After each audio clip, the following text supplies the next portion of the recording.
Kaibigan, nandito na naman po tayo sa kwentong orange. And bakit kwentong orange? Kasi yung background ko orange. Yun lang, wala nang iba. So, walang i-share. So, this time, habal-habal naman yung sinakyan ko. So, sa mga Tagalog friends natin, ano yung habal-habal? It's pampasaherong motor. I have to buy food sa market. Kailangan ako makabalik ka agad sa bahay on time. Sabi ko, maghabal-habal na lang ako. So, nakakita ko ng habal-habal station. And alam mo yung kapag kita ka nila, para kang artista. Ang dami yan nila, sir, sakay. Ayun. Sabi ko doon sa driver, dito tayo pupunta. So, sinabi ko yung name ng street. Sabi niya, oo. Malabas na kami from the market. And doon sa may kanto na kami, instead pumunta siya ng left, pumunta siya ng right. Kunti pa bumangga yung motor doon sa kotse. Sabi ko, sir, asa man ka mo ato? Dito ta. So, doon tayo. Oh, sige sir. Oh. U-turn namin. Sinabi ko na naman, dito na street na to ha. To. Sabi niya, oo. So, dito sir. Oh, kana. Yan. Pero one way yan, doon pa tayo sa may shortcut. Malapit sa simbahan. Kato. Yan. So, yung malapit naman kami ngayon sa simbahan, instead pumunta siya doon sa kanto paliko, pumasok siya ng simbahan.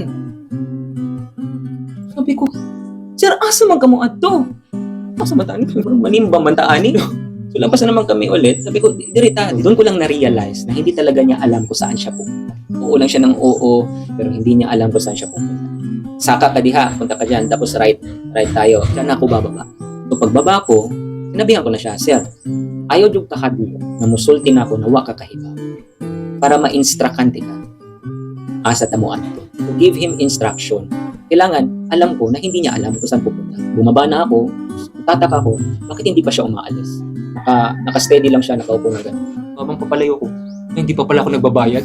Hindi man yung matinong person yan. Ang popular sa ating mga Pinoy, yung magaling tayo mag-assume. May takot tayo mag-communicate. There should be communication. There's a verse that reminded me sa 2 Timothy 1:7. Sabi dito, for God has not given us a spirit of fear, but of power, love, and self-control. Hindi tayo mag-assume.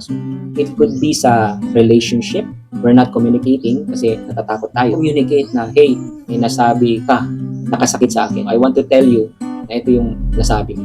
So, para malaman niya, hindi tayo mag-assume na alam niya na nasaktan ka. So, lumipas na yung maraming panahon, hinayaan mo lang yung bagay na yan, nasa puso mo, hindi mo nasasabi, nabaon na ng limot.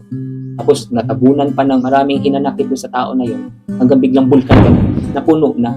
Kasi hindi natin sinasabi, hindi natin kinukommunicate, ina-assume lang natin ng alam na all the while, ikaw ang alkansi, ikaw ang lugi. Huwag kang matakot na magsalita. Kung hindi ko sinabi sa kanya na kailangan ka mag-communicate, huwag kang matakot.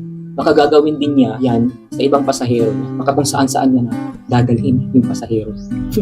Kaibigan, you have a contribution to speak and do what is right para maging maganda yung relationships. Kung nasa relationship ka man, sa family, sa marriage, yung country natin. Kailangan ang truth ni Lord. When Jesus rules His authority sa marriage, magiging maganda ang bahay. The home is standing to what is right. Everything else, even yung country natin, magiging maganda. Kaibigan, God bless po.